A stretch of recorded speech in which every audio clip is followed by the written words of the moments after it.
एक समय की बात है। एक गांव में रामू नाम का एक गरीब किसान रहता था। उसके पास बस थोड़ी सी जमीन थी और वह उसी पर खेती करके अपना और अपने परिवार का गुजारा करता था। रामू बहुत मेहनती और ईमानदार था, लेकिन हर साल सूखा या बेमौसम बारिश उसकी फसल को बर्बाद कर देती थी। रामू बहुत दुखी था। उसे नहीं पता था कि वह अपने परिवार का पेट कैसे भरेगा। एक दिन वह खेत में काम करते करते थककर पेड़ के नीचे बैठ गया और सोचने लगा, मैं इतनी मेहनत करता हूँ, फिर भी मेरे पास कुछ नहीं बचता। भगवान मेरी मदद क्यों नहीं करते? उसकी आंखों से आंसू निकल आए। तभी एक बूढ़े साधु वहां से गुजर रहे थे।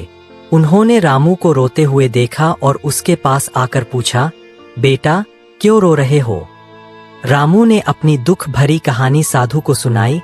साधु ने मुस्कुराते हुए कहा, बेटा मेहनत का फल जरूर मिलता है, लेकिन तुम्हें एक और गुण अपनाने की जरूरत है, धैर्य और समझदारी।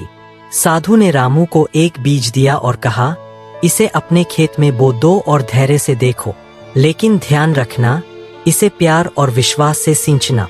जब यह पौधा बढ़ेगा तो तुम्हें फल जरूर मिलेगा। रामू ने साधु की बात मानी और उस बीज को अपने खेत में बो दिया। उसने हर दिन पौधे की देखभाल की और धैर्य से इंतजार करता रहा। कुछ महीनों बाद पौधा बड़ा हो गया और उसमें ढेर सारे फल लगे। रामू को समझ में आ गया कि धैर्य और विश्वास के साथ किए गए काम का परिणाम जरूर मिलता है। अब रामू हर साल मेहनत के साथ साथ धैर्य भी रखता और अपने खेत में नई तकनीकें अपनाता। उसकी मेहनत रंग लाई और कुछ ही वर्षों में वह गांव का एक सफल किसान बन गया। धैर्य, मेहनत और समझदारी से किए गए कार्य का फल अवश्य मिलता है।